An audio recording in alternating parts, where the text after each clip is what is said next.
વિદ્યાર્થી મિત્રો, the school of science YouTube channel જી નીટ ફાઇટરમાં આપ સૌનું ફરી એક વખત સ્વાગત છે. આપણે ગઈકાલે વધારાના સ્વાધ્યાયના દાખલા કરતા તો વધારાના સ્વાધ્યાયના દાખલાનો પહેલો દાખલો તો એમાં આપણે ડી ઓપ્શન તમને ઘરેથી કરવા આપેલો હતો. શું પ્રશ્ન છે કે ઇન્ડક્ટર અને કેપેસિટર વચ્ચે કયા સમયે કુલ ઉર્જા સમાન રીતે વહેંચાશે?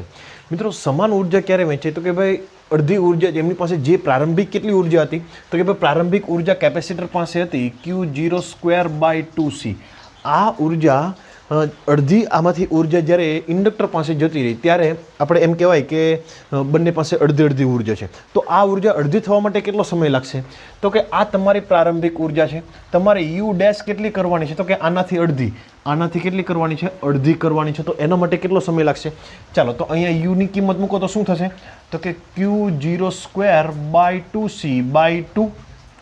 યુ ડેશ એટલે Q²/2C કહો, કેમ કે ત્યારે વિદ્યુતભાર કેવો થઈ ગયો છે? બદલાઈ ગયો છે. પ્રારંભમાં વિદ્યુતભાર કેટલો છે? Q0²/4C. ચાલો, C કેન્સલ, 2 કેન્સલ. તો Q બરાબર તમારું કેટલું થવું જોઈએ?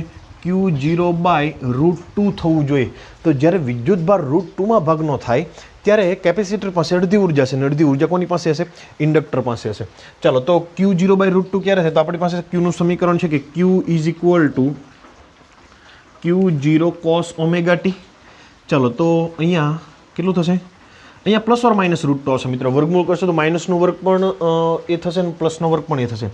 તો Q0/√2 પ્લસ ઓર માઇનસ બરાબર Q0 cos ωt.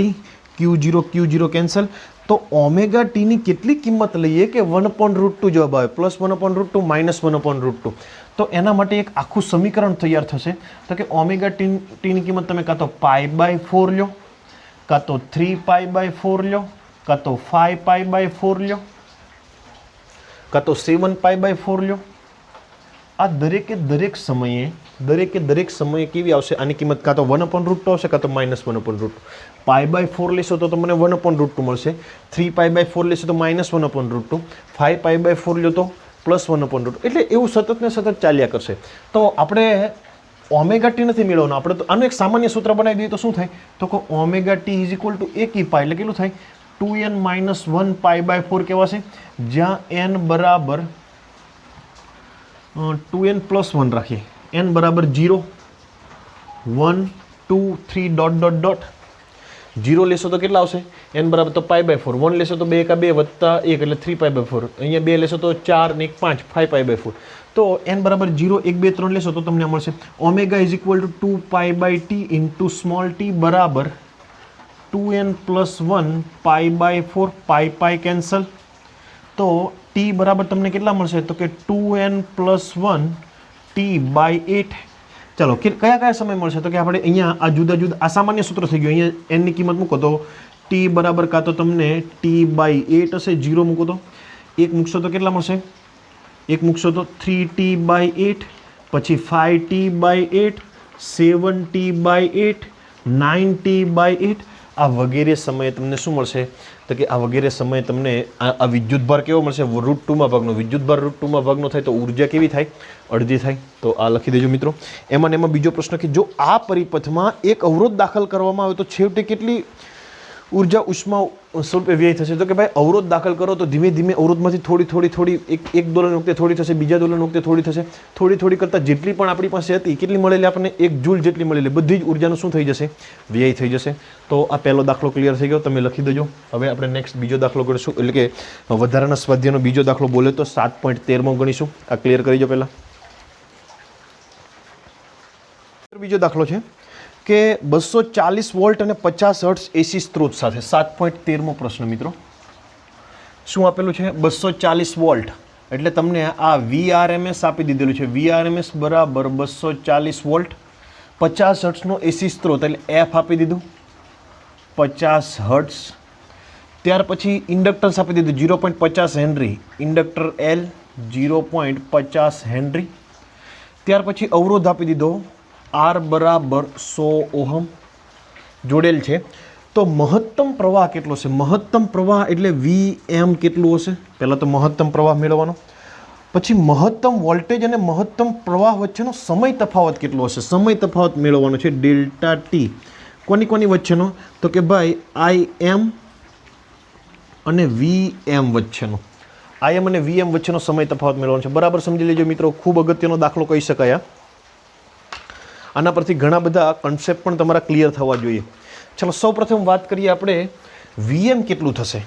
તો VMનું આપણી પાસે સૂત્ર છે કે IM is equal to VM by mod Z. આવું એક સૂત્ર છે. VM છે કે મહત્તમ પ્રવાહ છે, સોરી મિત્રો, મહત્તમ વોલ્ટેજની મહત્તમ પ્રવાહ. કેમ કે આપણને VM તો તરત મળી જાય, VRMS is equal to VM by √2, તો VM is equal to √2 VRMS. આપણને IM મેળવવાનું કીધું, તો IMનું સૂત્ર શું થશે? તો કે ભાઈ IM બરાબર VM by mod Z. Mod Z એટલે ઇમ્પિડન્સ. તો આ પરિપથમાં VM આપણને ખબર પડી જશે. VM એટલે VRMS VRMS is equal to VM by √2, તો VM is equal to √2 VRMS. એટલે અહીંયા VM ની જગ્યાએ √2 VRMS લખાય. મોડ Z આપણને ખબર નથી, તો મોડ Z મેળવવો પડશે. મોડ Z એટલે શું થશે? તો કે ભાઈ કયો પરિપથ છે? તો કે ઇન્ડક્ટર અને અવરોધ છે, એટલે LR પરિપથ થશે. તો એમાં અવરોધ હશે અને ઇન્ડક્ટર. તો અવરોધનો અવરોધ તો આપણને આપેલો છે, પરંતુ ઇન્ડક્ટરનો અવરોધ આપેલો નથી. તો ઇન્ડક્ટરનો અવરોધ એટલે ઇન્ડક્ટરનો શું કહેવાય એને? રિએક્ટન્સ. ઇન્ડક્ટિવ રિએક્ટન્સ કેટલો થાય? XL is equal two omega L. તો ઓમેગા નથી આપેલો, તો સૌપ્રથમ પહેલાં ઓમેગા મેળવવો પડશે. ચાલો તો સ્ટેપ બાય સ્ટેપ દાખલો કરીએ. સૌપ્રથમ ઓમેગા મેળવીએ. Omega is equal two 2πf. 2π એટલે 3.14, f એટલે 50 એટલે કેટલા થશે? 314 રેડિયન. ચાલો ઓમેગા મળી ગયું. હવે XL મેળવીએ. XL is equal two omega L. Omega એટલે 314, L એટલે કેટલા થશે? 0.50. આ બંનેનો ગુણાકાર કરશો તો તમને મળશે 314 ગુણ્યા 0.50, 157. અને XLનો એકમ શું થાય? ઓહમ. XL એ એક જાતનો અવરોધ જ છે. કોનો અવરોધ છે? ઇન્ડક્ટરનો અવરોધ છે. ચલો XL મળી ગયું. હવે આપણે મોડ Z મેળવી દઈએ. તો મોડ Z બરાબર √R² પ્લસ XL². જો કેપેસિટર હોત તો અહીંયા શું લખત? XC². કેપેસિટર, ઇન્ડક્ટર અને અવરોધ ત્રણેય હોત તો શું થાય? કે R² plus XC minus XL². ચાલો તો હવે કિંમતો મૂકીએ. R² એટલે કેટલા થશે? R નો વર્ગ એટલે 100નો વર્ગ એટલે 10⁴ થશે. XL નો વર્ગ, XL એટલે 157 ગુણ્યા 157 એટલે 24,649. એને આપણે 4 ઘાતમાં ફેરવવું હોય તો કેટલા લખવા પડે? તો કે 2.46 ગુણ્યા 10⁴. ચાલો અને કેલ્ક્યુલેશન કરશો તો 10⁴ કોમન નીકળી જશે બંનેમાંથી, તો એનું વર્ગમૂળ થાય એટલે 10⁵. અહીંયા 1 વત્તા 2.46, 1 વત્તા 2.46 કેટલા થઈ? 1 વત્તા 2.46 એટલે 3.46. 3.46નું વર્ગમૂળ, 3.46 સોરી 3.46 1.86 ગુણ્યા 10⁵ એટલે કેટલા થાય? 186 ઓહમ થશે. મોડ Z એટલે એક જાતનો અવરોધ થાય, આખી સર્કિટનો અવરોધ 186 ઓહમ. ચાલો હવે આપણે IM મેળવીએ. IM એટલે શું થાય? તો કે ભાઈ VM by mod Z. VM એટલે શું થાય? √2 VRMS બાય મોડ Z. √2 એટલે 1.41 અને VRMS કેટલા આપેલા છે? 240 આપેલા છે. 240 ભાગ્યા મોડ Z અહીંયા આપેલો છે 186 એટલે કેટલા થશે? 240 ગુણ્યા 1.41 ભાગ્યા 186 એટલે આન્સર થશે 1.8193 એટલે 1.82 એમ્પિયર થશે. આ તમને IMની કિંમત મળી. સ્ટેપ બાય સ્ટેપ જવાનું. IM is equal to VM by mod Z. Mod Z મેળવવાનું. મોડ Z મેળવવા માટે R છે, XL હોવું જોઈએ, કેમ કે આપણી પાસે LR પરિપથ છે. XL મેળવવા માટે ઓમેગા હોવું જોઈએ, તો XL is equal two omega, તો ઓમેગા મેળવીને Z મેળવો, Z મૂકીને પછી કિંમત મૂકી. ચાલો એક પ્રશ્ન ક્લિયર. હવે ડેલ્ટા ટી એટલે સમય તફાવત. સૌપ્રથમ તો એ મેળવો કે આમાં કળા તફાવત કેટલો છે. તો એના માટે આપણે ફેઝર ડાયાગ્રામ દોરીએ. બરાબર જોજો અહીંયા. આપણે અવરોધના વોલ્ટેજને અહીંયા અવરોધના પ્રવાહ અને અવરોધના વોલ્ટ, કેમ કે અવરોધમાં પ્રવાહ અને વોલ્ટેજ બંને સમાન કળામાં હોય, તો અવરોધના વોલ્ટેજ પ્રવાહ તો બંનેનો અહીંયા જશે. આપણે એવું ધારી લઈએ પ્રવાહ બંનેનો અહીંયા છે. અવરોધના વોલ્ટેજ કઈ બાજુ હશે? તો કે અવરોધના વોલ્ટેજ પણ એ જ બાજુ હશે. અવરોધના વોલ્ટેજને હું અહીંયા દેખાડું છું. આ અવરોધના વોલ્ટેજ છે એને VR વડે દેખાડીએ. ત્યાર પછી બીજો કયો પરિપથ છે? ઇન્ડક્ટર. તો ઇન્ડક્ટરમાં તમારો પ્રવાહ આગળ હોય કે વોલ્ટેજ આગળ હોય? તો કે ઇન્ડક્ટરમાં વોલ્ટેજ આગળ હોય. ઇન્ડક્ટરમાં શું આગળ હોય? વોલ્ટેજ. તો ઇન્ડક્ટરના વોલ્ટેજને દેખાડો હોય તો કઈ બાજુ દેખાડવો પડે? અને કેટલું આગળ હોય? તો કે π/2 જેટલું આગળ હોય. તો ઇન્ડક્ટરના વોલ્ટેજને હું અહીંયા દેખાડીશ કેમ કે પ્રવાહ કરતાં π/2 જેટલા ઇન્ડક્ટરના વોલ્ટેજ આગળ હોય. VL અહીંયા થશે. બરાબર સમજજો કે ભાઈ પ્રવાહ આમાં બંનેમાં કેવો રહેશે? સમાન રહેશે. તો અવરોધના વોલ્ટેજ જે દિશામાં પ્રવાહ હોય એ દિશામાં હોય, પરંતુ ઇન્ડક્ટરના વોલ્ટેજ પ્રવાહ કરતાં કાળામાં π/2 જેટલો આગળ હોય. તો પ્રવાહ તો આ જ રહેશે બંનેમાં, ઇન્ડક્ટર અને અવરોધ બંનેમાં, પરંતુ ઇન્ડક્ટરના વોલ્ટેજ એના કરતાં π/2 જેટલો આગળ છે. તો પરિણામી વોલ્ટેજ કેટલો થશે? તો કે પરિણામી વોલ્ટેજ આપણો આ બાજુ થશે. અને એનું મૂલ્ય કેટલું થાય? તો કે ભાઈ એનું મૂલ્ય થશે √VR² + VL². પરિણામી વોલ્ટેજ V બરાબર. તો આ V અને I વચ્ચેનો આપણે કળા તફાવત મેળવવાનો છે. તો કેવી રીતે મળશે? તો આ પ્રમાણે થશે. આ આપણો તફાવત થશે. ચાલો, તો કયા સૂત્રની મદદથી મેળવીશું? tan phi એટલે સામેની બાજુના છેદમાં પાસેની બાજુ મેળવાશે. આની કંઈ જરૂર નથી, એમને ડાયરેક્ટ પણ મળી જશે. tan phi બરાબર કરશો તો તમને શું મળશે? તો કે tan phi એટલે સામેની બાજુના છેદમાં પાસેની બાજુ. ચલો, તો આ ખૂણો phi એ આપણા V અને I વચ્ચેનો તફાવત, પહેલાં કળા તફાવત મેળવ્યો, કળા તફાવત પછી સમય તફાવત મેળવીશું. તો tan phi એટલે શું થશે? તો કે ભાઈ સામેની બાજુના છેદમાં પાસેની બાજુ. સામેની બાજુ એટલે શું થાય? VL. પાસેની બાજુ એટલે શું થાય? VR. હવે VL એટલે શું થશે અહીંયા? V = IR. તો VL = IR. પણ R કોના? ઇન્ડક્ટરના. તો ઇન્ડક્ટરના આરને શું કહેવાય? XL કહેવાય. અને આનો શું થશે? V = IR. બંનેમાં I સમાન રહેશે. કેમ સમાન રહેશે? તો કે બંનેની અંદર શ્રેણીમાં છે, શ્રેણીમાં જોડાણ હોય તો I સમાન રહે. બંનેના વોલ્ટેજ અલગ અલગ હોય તો આ I ઉડી જશે. તો tan phi બરાબર શું થશે?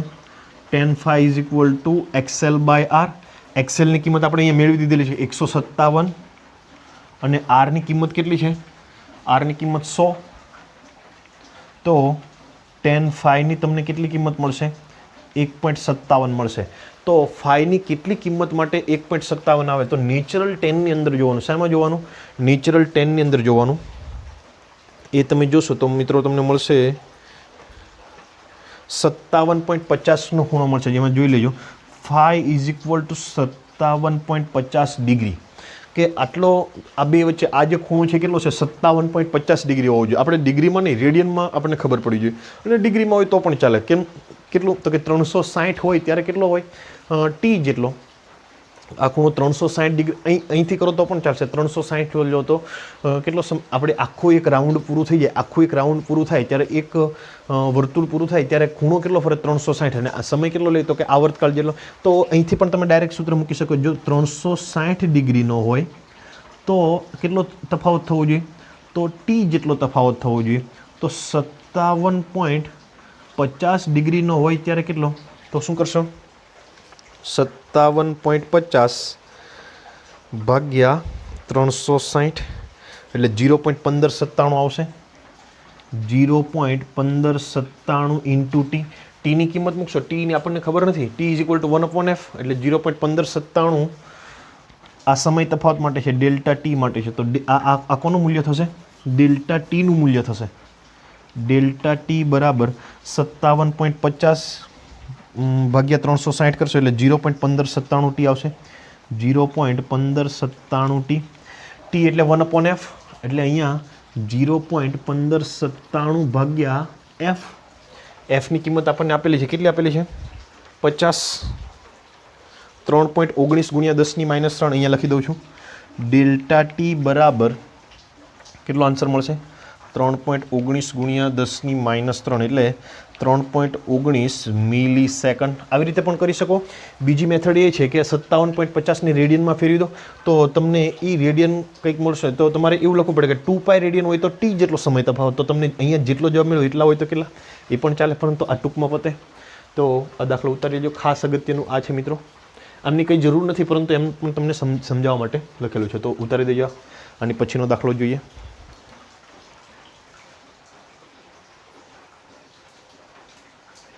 પ્રશ્ન છે કે સ્વાધ્યાય 7.13માં જે પરિપથને ઊંચી આવૃત્તિવાળા સ્ત્રોત 240 વોલ્ટ 10 કિલોવોટ્સ 240 વોલ્ટ અને અહીંયા 50 હર્ટ્સની જગ્યાએ કેટલું લેવાનું છે?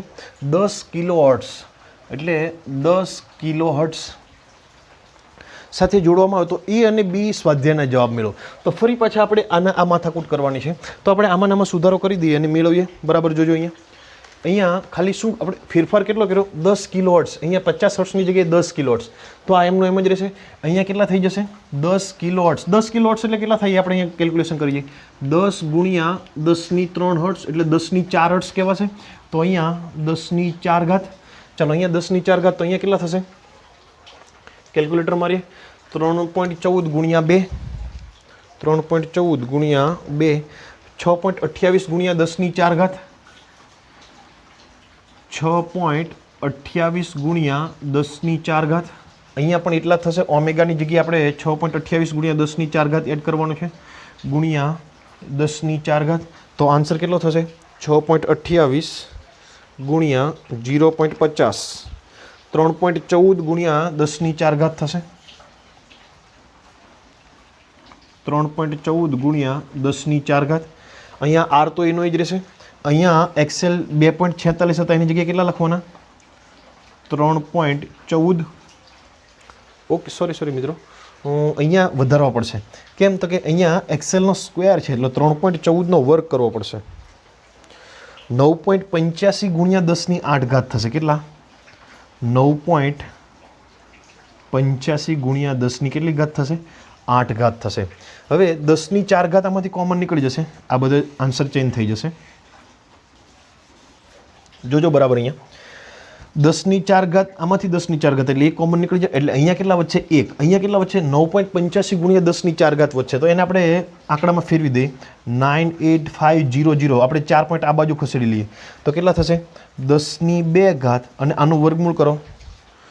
98500 વત્તા 1 એટલે 98600 એનું વર્ગમૂળ 314.00. 314.00 એટલે કેટલા થશે? અને એમ એટલે 3.14 ગુણ્યા 10 કેટલી ઘાત થશે? 4 ઘાત થશે. એટલે ખૂબ વધારે ઇમ્પિડન્સ થશે. કેવો ઇમ્પિડન્સ થશે? ખૂબ વધારે. ચાલો તો અહીંયા આપણે મોડ ઝેડની જગ્યાએ 186 લખેલા હતા ત્યાં સુધારો કરીએ અને આન્સર મેળવીએ. ઉપર તો જે છે એમાં કોઈ ફેરફાર કરવાનો નથી. 3.14 ગુણ્યા 10⁻⁴, 3.14 ગુણ્યા 10⁻⁴. ચાલો એની કેલ્ક્યુલેશન કરો. 1.41 ગુણ્યા 240 ભાગ્યા 3.14 ભાગ્યા 3.14, 107.77 ગુણ્યા 10⁻⁴, 107.77 ગુણ્યા 10⁻⁴. એટલે ખૂબ ઓછો પ્રવાહ થશે મિત્રો. ખૂબ એટલે ખૂબ ઓછો પ્રવાહ થશે. ચલો અહીંયા આપણે કંઈ સુધારો કરવો પડશે? XL/R. હા, અહીંયા કરવો પડશે. VL/VR. આઈ તો ઉડી જશે. એક્સેલ આ બધી ગણતરી એમની એમ રહેશે. ખાલી એક્સેલની કિંમત ચેન્જ થઈ જશે. એક્સેલની કિંમત કેટલી થશે? 3.14 ગુણ્યા 10⁻⁴.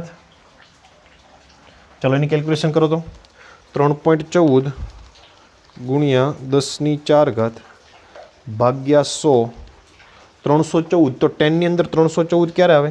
તો કે ભાઈ tan ઇનવર્સ 314 89.81 આવશે. આ અહીંયા કેટલા આવવા જોઈએ? 314 આવવા જોઈએ. તો એ કેટલા ખૂણે આવશે? 89.81. એટલે આ તમારો જે ખૂણો મળશે એ 89.90 કરતાં થોડોક આ બાજુ મળશે. તમને પરિણામે વોલ્ટેજ અહીંયા કંઈક મળવો જોઈએ તો જ 89.81 આવશે. અને અહીંયા કેલ્ક્યુલેશન કરો તો અહીંયા 89.81, અહીંયા આન્સર ચેન્જ થઈ જશે. 89.81 ભાગ્યા 360 ડિગ્રી કરી દો. આ ડિગ્રીમાં છે મિત્રો. ભાગ્યા 360 એટલે 0.24 મળશે તમને. 0.24 t એટલે 0.24 t. પણ આપણે t એટલે કેટલા? 1/f. 0.24 ભાગ્યા f એ આપણે અહીંયા કરશું. f કેટલા છે અહીંયા? f 10⁻⁴ છે એટલે કેટલા થશે? 0.24 ગુણ્યા 10⁻⁴ થશે. વ્યસ્ત થઈ જાય એટલે ખૂબ ઓછો સમય થશે મિત્રો. એકદમ ઓછો સમય થશે. તો આ 7.13ના A અને B સોરી 7.14માં તમારે આગળના દાખલાની રકમ ઉપયોગ કરવાની હતી, ખાલી એક આવૃત્તિ ચેન્જ કરવાની હતી. તો એના આધારે જવાબમાં કેટલો ફેરફાર એ આપણે જોઈ લીધો. તો આ પહેલાં જોઈ લો, હજુ એમાં પણ 2 પ્રશ્નો છે એ પણ જોઈ લે સાથે સાથે.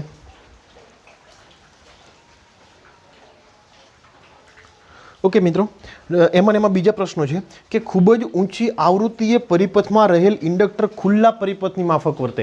મિત્રો આ એમસીક્યુમાં પૂછાઈ શકે અને આપણે અહીંયા સાબિત કરી બતાવ્યું કે ખૂબ જ ઊંચી આવૃત્તિ હોય તો પ્રવાહ કેવો મળ્યો? એકદમ ઓછો મળ્યો. એકદમ ઓછો મળ્યો કે એટલે એકદમ નહિવત મળ્યો. એકદમ નહિવત પ્રવાહ હોય તો પરિપથમાં કોઈ પ્રવાહ પસાર થતો જ નથી અને ઓપન સર્કિટ કન્ડિશનમાં કહેવાય. આપણે એવું ફોરવર્ડ બાયસ, રિવર્સ બાયસમાં જોઈ લો કે રિવર્સ બાયસમાં એકદમ ઓછો મિલી એમ્પિયરના ક્રમનો પ્રવાહ હોય. અહીંયા પણ આ કેટલા થાય? 10.7 મિલી એમ્પિયર જ થાય. 10.7 મિલી એટલે ખૂબ ઓછો પ્રવાહ કહેવાય. એટલે ઓપન સર્કિટ કન્ડિશનમાં છે એવું કહી શકાય. એટલે આપણે અહીંયા આપી દીધું કે ખૂબ જ ઊંચી આવૃત્તિએ પરિપથમાં રહેલ ઇન્ડક્ટરમાં ખુલ્લા પરિપથ તરીકે વર્તે ઓપન સર્કિટમાં.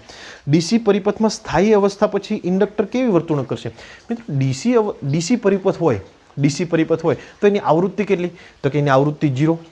એની આવૃત્તિ કઈ છે જ નહીં, ડીસીની આવૃત્તિ કઈ ન હોય તો આમાં આવૃત્તિ વધારી તો આપણને ઓપન સર્કિટ મળી, આવૃત્તિ ઘટાડીએ તો આપણને ક્લોઝ સર્કિટ મળશે, મહત્તમ પ્રવાહ પસાર થશે. અને જો ડીસી વોલ્ટેજ હોય એટલે કે એની આવૃત્તિ 0 હોય તો આ વાહક તરીકે વર્તન કરશે. કેના તરીકે વર્તન કરશે? વાહક તરીકે વર્તન કરશે. એક અવરોધ એમાં એક અવરોધ લાગી ગયેલો છે એવું ઇન્ડક્ટર એ એક સુવાહક થશે. એનો અવરોધ એકદમ નહિવત હોય કેમ કે ઇન્ડક્ટરનો અવરોધ એટલે શું? Omega L. હવે ઓમેગા 0 હોય તો એનો અવરોધ કેટલો? 0. એટલે સંપૂર્ણ સુવાહક થશે. એટલે જ્યારે ડીસી પરિપથ હશે ત્યારે ઇન્ડક્ટર પરિપથમાં છે જ નહીં, એ વાહક છે એવું આપણે કહી શકશું મિત્રો. તો આજનો વિડીયો લેક્ચર અહીંયા સુધી રાખીએ છીએ. પરંતુ મિત્રો 7.15 અને 7.16 સેમ ટુ સેમ આ દાખલો છે. 7.15 ખાલી અહીંયા ઇન્ડક્ટરની જગ્યાએ કેપેસિટર આપેલું છે તો એમાં આખી આ માથાકૂટ કરવાની છે. અહીંયા ઓમેગા એલની જગ્યાએ શું આવશે? 1/ωc આવશે. બાકી અહીંયા XC આવશે. XC એટલે 1/, ટૂંકમાં તમે અહીંયા XC મેળવી જાય. XC એટલે 1/ωc ડાયરેક્ટ અહીંયા મૂકવાનું છે. આ બાકી બધું ખાલી અહીંયા ઇન્ડક્ટરના વોલ્ટેજ ઉપરની બાજુ આવશે જ્યારે કેપેસિટરના વોલ્ટેજ નીચેની બાજુ આવશે. એટલે આ આલેખ તમને આ બાજુ મળશે.